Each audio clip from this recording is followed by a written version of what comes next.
In a world obsessed with rankings, two men dare to chisel greatness out of metaphorical granite, one wildly subjective opinion at a time. This show, every episode, we select four icons from a single topic and immortalize them in our own personal halls of fame. But this isn't about what should be on the list. This is about what matters to us. Subjective? Absolutely. Debatable? Always. Set in stone? Until next week, welcome to the Mount Rushmore Show, where your top four says everything about you. I'm Mike Mintz. He's Joe Mintz. Joe, last week we covered an icon in movie acting history, Our stunt favorite history. word. Oh, that's why I threw it in there. We went with the best, our best Tom Cruise movies. And man, everybody has an opinion. They do. He's made a lot of movies, Mike. There's a lot to pick from. Well, I'll I I'll think be honest. Mission Impossible got the most feedback of surprise that I haven't seen them picking him out Rushmore. And another feedback I got was your point about Mission Impossible that you have to watch it three times to really appreciate it. Mike, in my opinion, if you're watching it three times, that's not a good movie to me. That's too many times. there's not a lot of movies I would say are uh, worth the effort of watching multiple times. There's certainly a lot of movies that are pieced together that are badly pieced together that you have to watch a bunch of times in order to get it.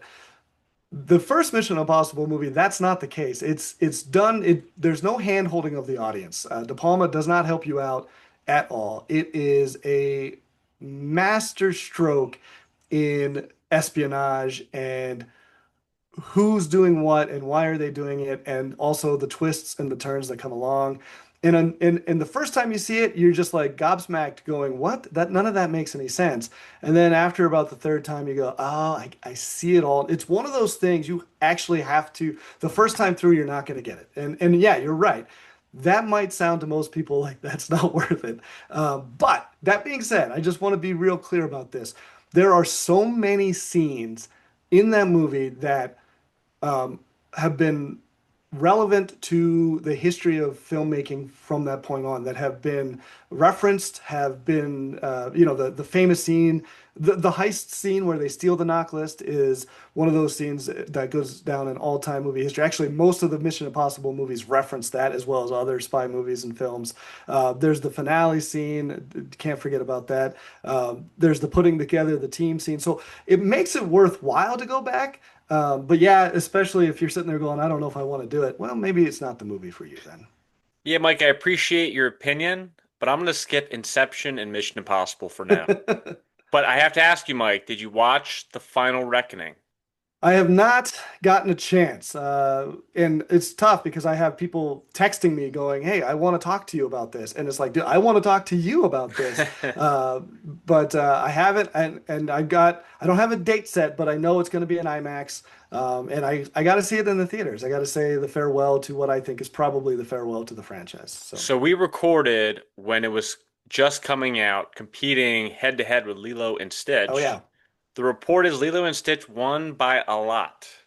Not that The Final Reckoning didn't make a chunk of change. The opening weekend was just under 80 million, but we have to keep in mind the movie cost $500 million to make, more than any Avengers movie. Tom Cruise and production went all out for The Final Reckoning. And honestly, at this point, 88 million sounds like a lot, but I'm sure the goal is just to break even. Not that it would make it a failure by any means, but that's pretty. You have to break box office records to live up to that sort of budget. Yeah, and these budgets are out of control. I don't know how much of this we can trust as far as, Variety or where these places are coming up with these numbers. If any of this is even close, if it's costing you $500 million to produce a movie, maybe the Hollywood system is broken. Maybe the whole filmmaking system is broken. But I what wonder I how much of that was Tom Cruise's salary. probably quite a bit. I'm sure he's I'm a sure he's producer got on it back too. end, Mike. So. Let's be honest. Oh, yeah, absolutely. And of course, I mean, he's the reason people are probably coming to see it in the first place. That being said, the problems with Hollywood, it seems to be, Joe, and maybe it's too soon to call it, but there seems to be a resurgence here lately. Lilo and Stitch did big money. So did Mission Impossible. The new Karate Kid movie is on pace to do something like 30 million this weekend. We've seen other movies like Sinners and some of these other films making good money that we might be out of that slump. I don't know. I hope so. I would love to see a return to form for Hollywood and having those must-see movies every weekend. That would be excellent. Yeah, it seems like movie blockbusters over the last few years have come and gone. Like we saw Barbenheimer, right? Hmm. That was a big box office weekend, but then we'll have a lull for months and then we'll wait for something else. It seems pretty consistently that people are going back to the movies this summer, which is great because the more people that go to the movies, the more money that's going to go get put into making good movies worth seeing. So I'm excited about it. And I just one last note before we move on to today's topic, but about the Tom Cruise films and a lot of the feedback. There were movies, Far and Away came up a bunch of times, which I don't know. Like I thought that was a surprise pick. All the other ones seemed like ones that we had seen or heard or at least talked about. The only other one that was really out of left field was Legend, which is the Ridley Scott Tom Cruise movie that most people wouldn't put in anybody's best of lists, but some people had it. So, Yeah, sometimes you can put a great director and a great actor together and it just doesn't work. yeah. But Mike, do you want to introduce today's topic? Yeah, I think I We're not doing should. movies, just a spoiler. Yeah, we're kind of really shifting gears a bit here. And we are going with our Mount Rushmore of talk show hosts. And I've got some opinions. I've got some picks, probably some big names that people know and have heard of and have been around forever. But Joe, your criteria was very specific on this topic. It was. Well, first off, I'll say why now. So, there's been a big push and popularity of a recent Netflix talk show called Everybody's in LA with John Mulaney. It's got a live audience talk show back in the kind of cultural spotlight, so to speak. It's got a little, and I watched it today actually, the final episode, which wasn't bad. It was interesting. The premise was about teenagers, Hmm. which was I thought an interesting choice. But he had a panel of guests that are similar to most talk show formats, with Adam Sandler, comedian Joe Mandy, and Sean Penn. And it ended with him fighting three 14-year-old boys. The show's got a blend of surrealism. It's got call-ins with the guests, and Mulaney's got that signature humor that just kind of struck Mhm. a chord, which made it very popular. And it also just reminds us how electric talk shows can feel when there's a live crowd reacting in real time. So it's kind of cool talk shows making headlines again. So therefore, what better time to carve out our Mount Rushmore? But like you said, we did have some criteria. Um, to qualify, the host must have anchored a show performed in front of a live studio audience. That means no podcasts, no radio legends, no solo streaming efforts done in a vacuum. Yes, I love Howard Stern, Mark Maron's, Joe Rogan's, even Oprah's got a podcast, but these have all been very popular. But this is strictly about the live experience. So the talk show in its most traditional energy charmed form. Radio and podcast titans may get their own Mount Rushmore episode, but it's the kings of the stage in the crowd for now. No, and that's a interesting criteria, and I think we have to kind of do that because we're going to have more episodes and we're going to be able to get more granular as it goes. I feel primed for this particular topic. Like it's hard for me to pick four really good ones. So I'm going with some big time names probably. But I also grew up during a time period where talk show hosts were kind of all the rage. It went from there was one guy to all of a sudden there was a whole bunch of talk shows in those mid to late 90s into the 2000s. Yeah, and it's evolved a lot, the talk show. Mhm. It's long been cultural mirrors of part stand-up, part storytelling, part public therapy session. Obviously, from Johnny Carson's start of making it really mainstream, yeah, it was more of a clean-cut banter. But then you went into like Arsenio Hall's high energy chaos. The genre really thrived for decades as nightly entertainment with just the right blend of celebrity appearances and also some unpredictability in segments. Um, but that doesn't exclude daytime talk shows, the Ellen DeGeneres, Oprahs of the world. But with the rise of on-demand content specifically, live audience formats have started to really fade. So with Mulaney's experiment on Netflix, we're seeing a new revival, reminding us why having a crowd in the room still matters. But Mike, what's your relationship with talk shows? Were you someone to sit down as appointment viewing television and watch the late night shows? Were you one of the few that stayed up, or were you more in today's era of watching it in snippets and clips? So my experience with talk shows is very different from the world that we live in today. Today is very much video on demand. You can watch whatever you want whenever you want. There is no you don't have to wait for programming to occur. Where I grew up, you had a couple of channels that were decent, and you had to wait for something to come on, and you really didn't have a whole lot of options. And so talk shows for me, yeah, I was kind of a night owl, especially in high school. I would stay up till midnight most nights, and even my parents would be asleep. I'd basically be the only person awake, and that's when I got into really starting to enjoy talk shows, especially then in the late 90s. And of course, most of my guys on this list are going to be right in there. So, Yeah, I'm similar. I came up in college, the only time I really stayed up late like that, and I would watch late night talk shows to fall asleep. Usually it'd be Conan, Craig Ferguson, Seth Meyers. Um, Now I do not stay up that late, and if I do, it's not usually watching cable TV. So I do consume it like the average person now, mostly through YouTube and snippets online. no, and I'm in the same boat. I don't know the last time I've stayed up to actually watch The Late Show or But you The got two Tonight Show. kids, Mike. So, Good luck. it's tough. It's tough. Well, Joe, should we kick it off, man? You want to go with number one here? I'll let you start it. Sure. I'll go with my first pick that you might also have, big name in the space, and that is Conan O'Brien, Oh, yeah, me who too. Yeah. recently was given the Mark Twain Prize for humor, and which was a cool 1 hour special if you haven't seen it. But he got the show starting as a writer's writer for SNL and The Simpsons, not an on-screen presence by any means. And he was tapped by Lorne Michaels of SNL himself to host Late Night in '93, which was shocking to most given no on-camera experience at the time.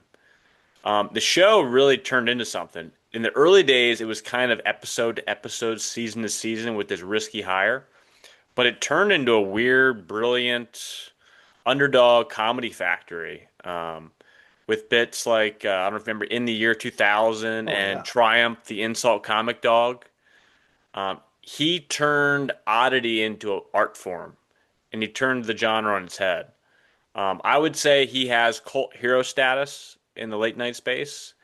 He influenced an entire generation of comedians of late night formats. And we obviously know the infamous Tonight Show experience between him and Jay Leno. And his farewell speech on The Tonight Show is still one of the most sincere moments I thought in late night TV history. And for those of you that don't know what happened, he was given The Tonight Show after Jay Leno moved on to a different time slot. And after mediocre ratings in a short time, they quickly tagged Leno to come back and take the show back, leaving Conan in the dust. But I thought he did a great job on TBS. I thought that was some of his best stuff. No, and I mean, obviously, I got Conan. Conan is my number one. Like, he's my George Washington head on my Mount I figured Rushmore we would here. share that one. And for I mean for all those reasons you said, I grew up with Conan. Like Conan, I didn't mind Leno. Leno was certainly on, but I always waited until Conan. And what was great about it is you'd watch Leno, and Conan would essentially do the same news stories because everything's topical. The Lenos were good, and Conan's were hilarious. But more than that, like that late night show, the Conan O'Brien one, felt like an experiment. It felt like nobody really knew what they were supposed to be doing. They were just kind of making it up. Um, you had the other guys at the time, the Carsons, the Lenos, even the Lettermans, they all had clever bits and they all had this kind of sharp wit about them. They were making fun of the news and they were making fun of celebrities. Conan was essentially making fun of himself all the time. Like he was the butt of a lot of the jokes and he was awkward and he certainly was weird. And I don't know, I think it turned off a lot of people, but to me, that's what made him great is, you know, too many people tried to be Carson. Conan was 100% Conan. The Tonight Show debacle I saw in real time and was frustrated by it. Leno's whole thing, he's kind of getting forced. And by the way, Joe, to anybody that's a history that likes the history of television and especially the history of the Tonight Show, this is not new territory. This was not the first time there was a controversial host change for the Tonight Show. When Carson leaves, Letterman was the heir apparent, and obviously we know that didn't happen. And the whole thing with him and Leno is going to go down in another one of these situations. And we don't have time to talk about it. There's a great documentary on HBO called The Late Shift that covers their entire situation there. But the thing with Leno and Conan was tough. But I just want to say, I guess my one favorite thing, or you brought up Triumph, you brought up in the year 2000. My favorite moment that I got to see live as it happened was the 5 year anniversary special, the opening. They clearly spent a bunch of money for a really ultimately dumb joke, and that's what I always loved that about Conan is he didn't mind doing something really big that was just stupid, and that made it hilarious. My next pick, Mike, is my favorite guest on Conan, who temporarily had his own talk show. Oh, And this one's going to be a surprise to most. And that is Norm oh Macdonald. yeah, Norm's one of the all-time greats. Yep. As a comedian, but people don't think about him as a talk show host because his time was kind of obscure. I mean, to give you some backstory, he broke out on SNL's Weekend Update desk, Hmm. famous for roasting O.J. Simpson. And also, he refused to care about network pressure, leading to him eventually getting fired by many people's surprise. Um, Now, he then spun off into a very successful career doing some movies like Dirty Work that became kind of cult classics and amazing talk show appearances. I still remember him on Conan teasing Carrot Top and his new movie. Um, he had that actress on, and do you remember the bit with Carrot Top or about Carrot Top? Yeah, and for whatever reason, the actress is skipping my Yeah, she's memory, not a but big she would. actress, but it was a Carrot Top movie.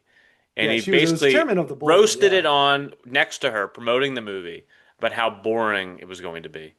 Because it was in the boardroom, I believe, and he goes, "Sounds like it should be bored," Yeah. something like that.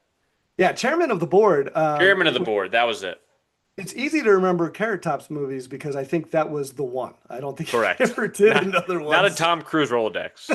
No, no, Um, not at all. but he had a different show called Norm Macdonald Has a Show.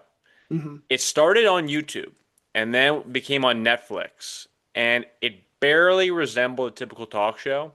It still had a live audience format, albeit small and awkward, but Norm kept things thrillingly uncomfortable. It was a longer form, almost like a podcast before podcasts. And he sat with comedians and celebrities like David Spade, Michael Keaton, Adam Sandler for an hour, which at the time for a talk show was unheard of. It felt like the predecessor to what we now know and enjoy with these long form podcasts and radio interviews. And it became the anti host show. He taught us deadpan is a superpower, not the same charisma we typically see from most typical late night talk show hosts on cable TV.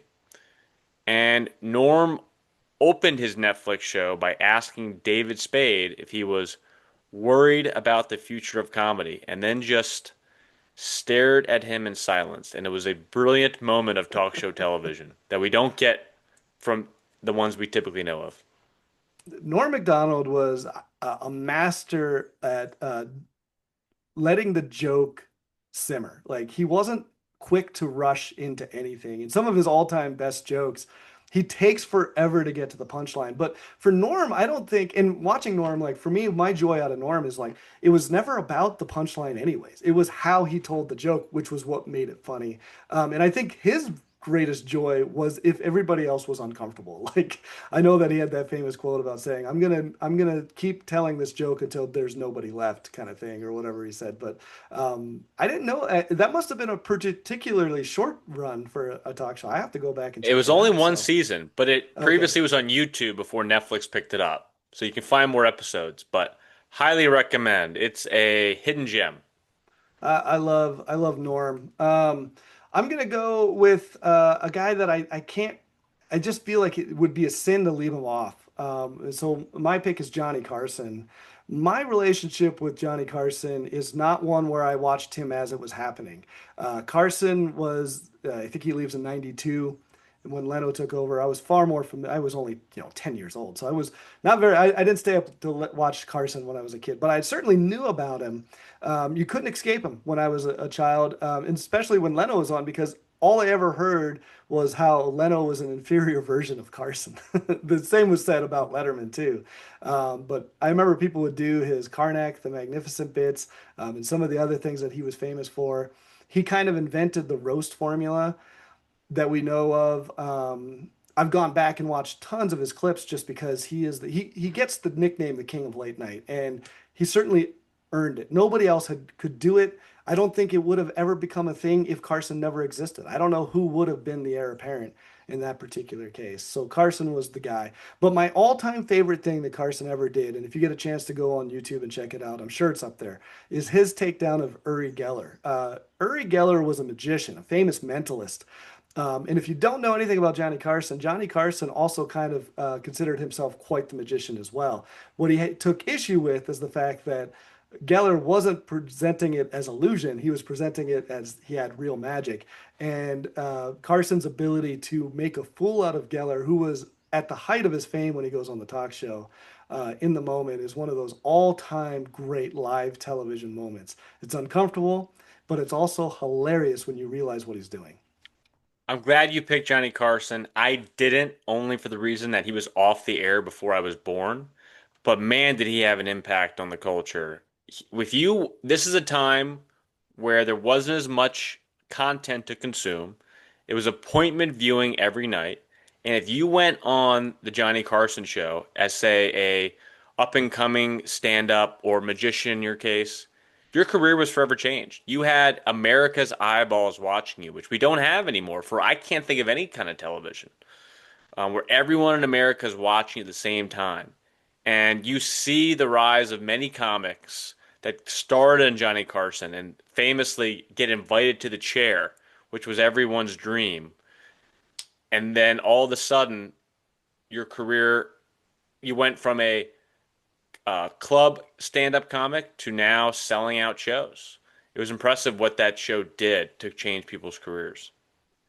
Yeah, I agreed. And the whole thumbs up, and like you said, coming and sitting and some career. David Spade launched off of Carson. Jerry Seinfeld. A lot of The these list guys goes got their on, yeah. start. Steve Yeah, Martin. yeah, all these guys. All right, Joe. Moving on. What do you got for your next pick? My third pick is a popular one today, but didn't start that way, and that is Jimmy Kimmel. Oh yeah. He was a very different guy when he got the show, a sharp-tongued radio host of The Man Show with another one of my guys, Adam Carolla. And then he launched Jimmy Kimmel Live in 2003, and it evolved similar to Conan, where it was obscure, kind of risky bet on this radio show host. And it had a frat energy, I would say, to start. To now, he's become one of the most sincere voices in late night. Um, it was the go-to spot for viral bits. I have watched countless mean tweets, live Oh, yeah. witness news bits, his right-hand man Guillermo on the street or at Hmm. the Academy Awards. But he also provides some really deeply personal monologues now. Um, and honestly, it's not my favorite part of his show, especially when he gets into politics or healthcare or gun control. But I appreciate his bits more than anything and his banter with guests more than anything. And he's made an impact, let's be honest. He blended earnest emotion with the late night chaos, and he certainly has helped define the YouTube era talk show virality with his bits. And then his long running feud with Matt Damon, as many of you might know, includes Damon hijacking the show multiple times. And if you don't know, it started in the early days where he would end the show with, "Sorry, Matt Damon, we ran out of time." And the reason for that joke was because the show was so obscure, he never thought he'd get an A-lister like Matt Damon. And that turned into a very fun, never kayfabe revealed moment rivalry between Matt Damon and Jimmy Kimmel, which has lived on in late night history. Kimmel's one of those guys that he's got a sharpness to him. I watched him Comedy Central, and you brought up the Man Show, him and Adam Carolla. Watching that show when I was younger, I never thought that guy would ever have an actual late night talk show career. And for him to have extended it as far as he has, it's incredible. Not that he was bad, he was great, but the stuff they were doing on the Man Show was very risque, I would say, for Yeah, the very culture of different the kind of guy time. now. And with Corolla and stuff. My favorite moment for Kimmel, going back to Leno and his issues with Conan, is Leno mistakenly invited Kimmel onto the show and asked him like 10 questions. I can't remember what it was. And Kimmel turned every single question as a roast on Leno's getting rid of or their beef with Conan. And Leno just recently had an interview where he talked about it and saying that he thought it was very unfair. And I was like, no, that was awesome. Good to you, Jimmy Kimmel. So. Yeah, he mentioned on Bill Maher's podcast, Jay Leno, about the Oh, rivalry. gotcha. Gotcha. What's your third pick, Mike? All right, so I'm gonna go with a guy that had quite an impact on me. I mean, he's had quite a career, and this is Jon Stewart. And Stewart, of course, the host of The Daily Show, MTV Live before that. The Daily Show, when I was in college, this was counter programming to mainstream media. We were talking about how the world was different. You would watch TV. Everybody watched the news. In the news, you had a couple of channels to choose from, and you would watch the news. And what's funny is then you would watch the Daily Show, where you would watch the news again, but Jon Stewart would just skewer it. And it was what was crazy at the time is most talk show hosts would take a story and make a joke out of it. But Jon Stewart would take these stories and then expose the absurdity of, all of the thing. He was pulling back the curtain, and he was doing news, but he did it in such a humorous way that it was so entertaining. And it opened my eyes to real satire. I would say the early days, the early 2000s, Indecision 2000 and stuff, that 2000 time period for The Daily Show was synonymous or akin to the 1975 Saturday Night Live. It was the moment in time where you had a true satirist taking down the actual news that was of the day. Yeah, good pick, Mike. I agree with the impact he made. Um, but I'll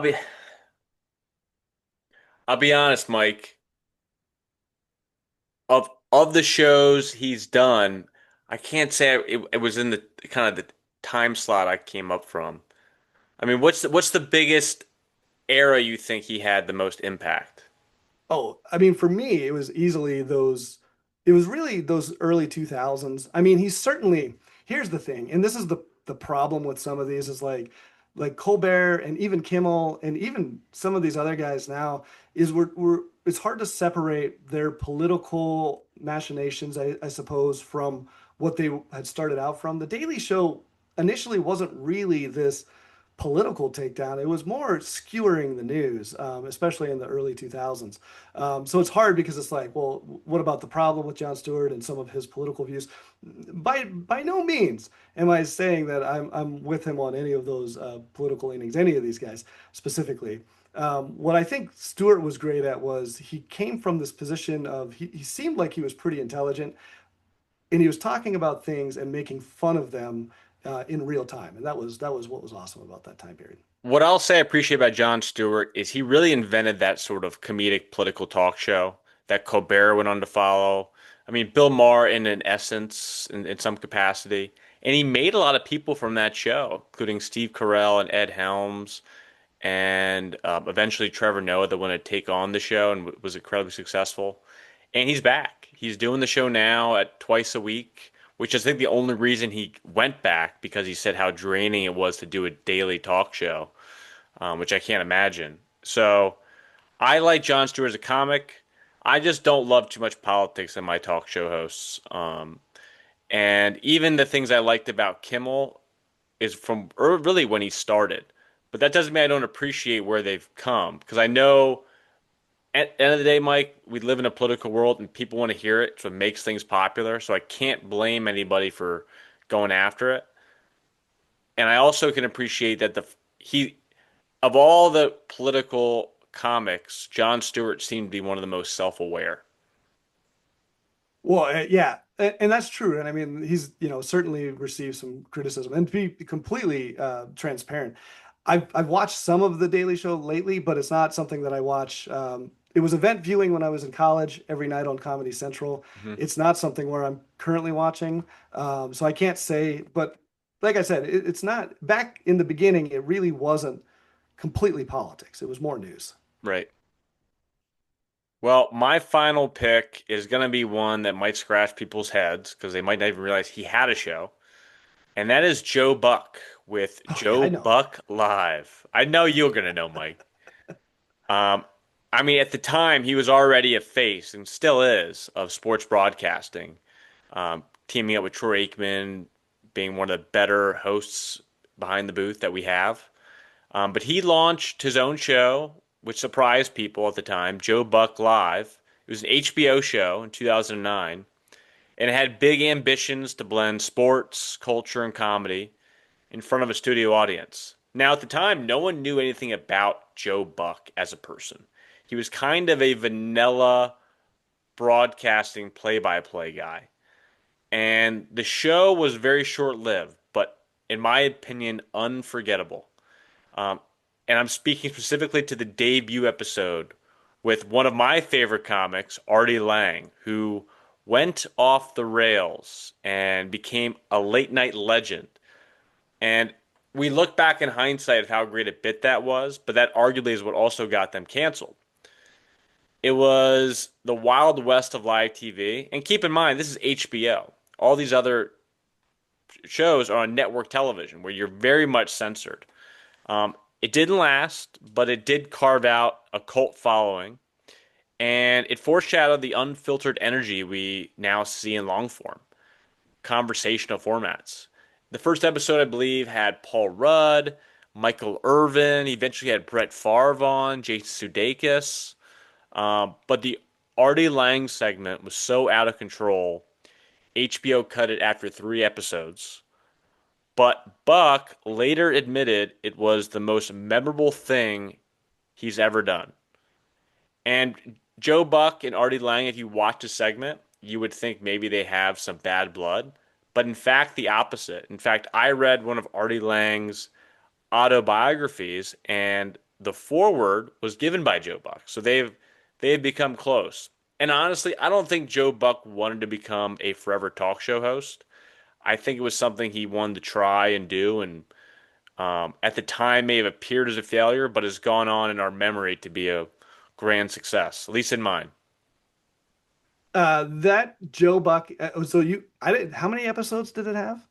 A whopping 3. Okay, well, I saw the first one. I want to say I saw it when it happened, and it was one of those moments in time where you're just like watching a train wreck occur. You couldn't tear yourself away, but at the same time, you're like, I don't think this is gonna be good for the moment.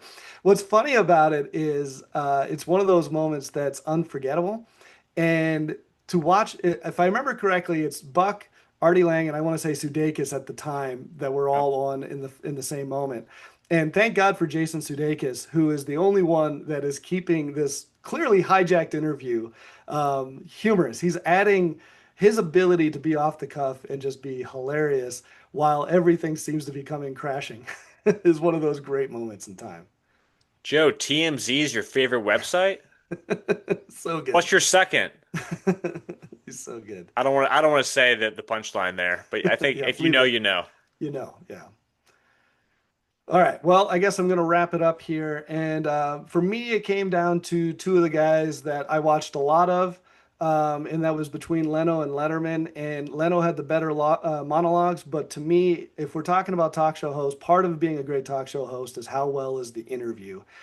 Letterman had the best interviews. I'm sorry. And maybe there's a better one now. I know Colbert before he went on to late night when he did the Colbert Report had amazing interviews, but Letterman throughout his career, honestly, his monologues in my opinion were terrible. I never understood his humor from I think the only person that found Letterman funny was Letterman and maybe the lead part of the band Paul Schaefer. He might have found him funny. But other than that, what made Letterman good is we would watch the Leno monologue, and then I remember I would turn on Letterman to watch the interviews.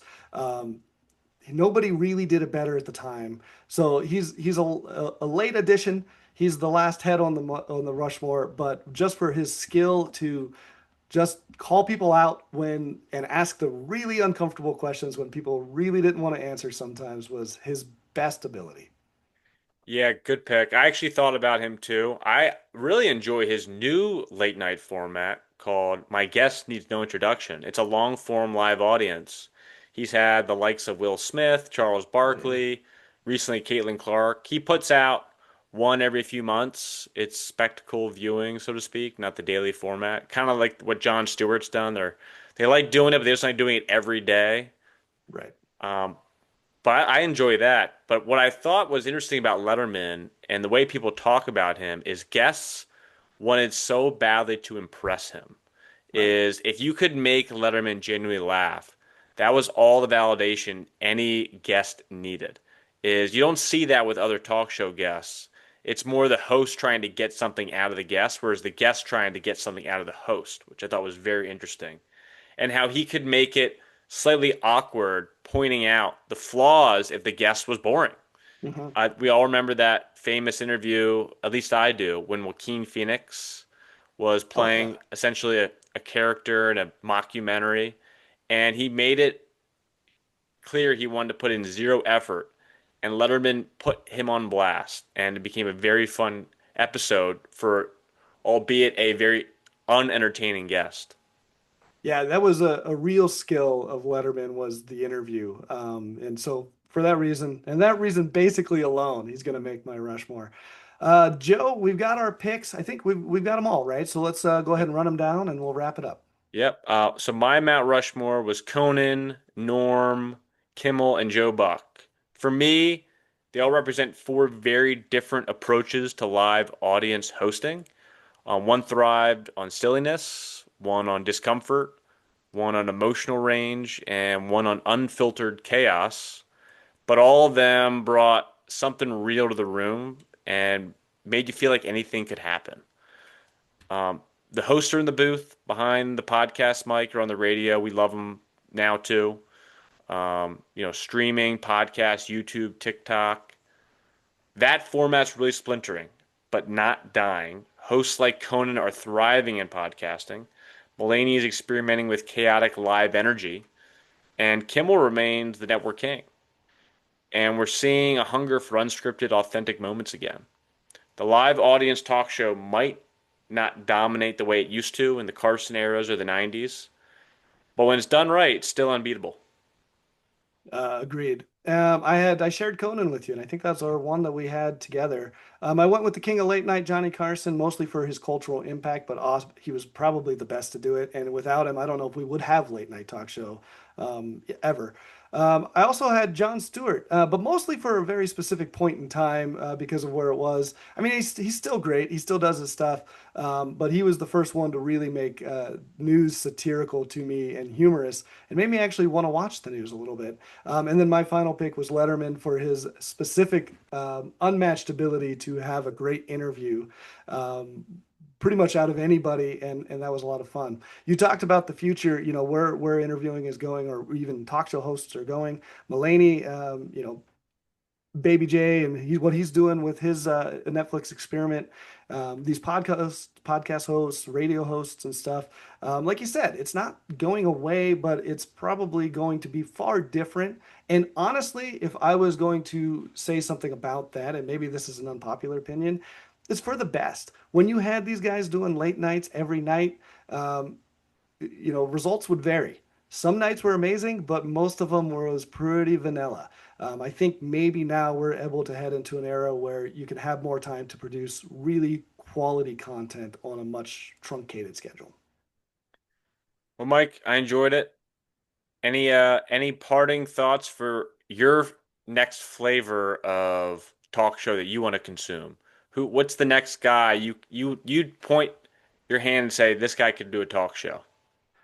Oh, like right. Some guys have tried that I thought were going to be excellent at it.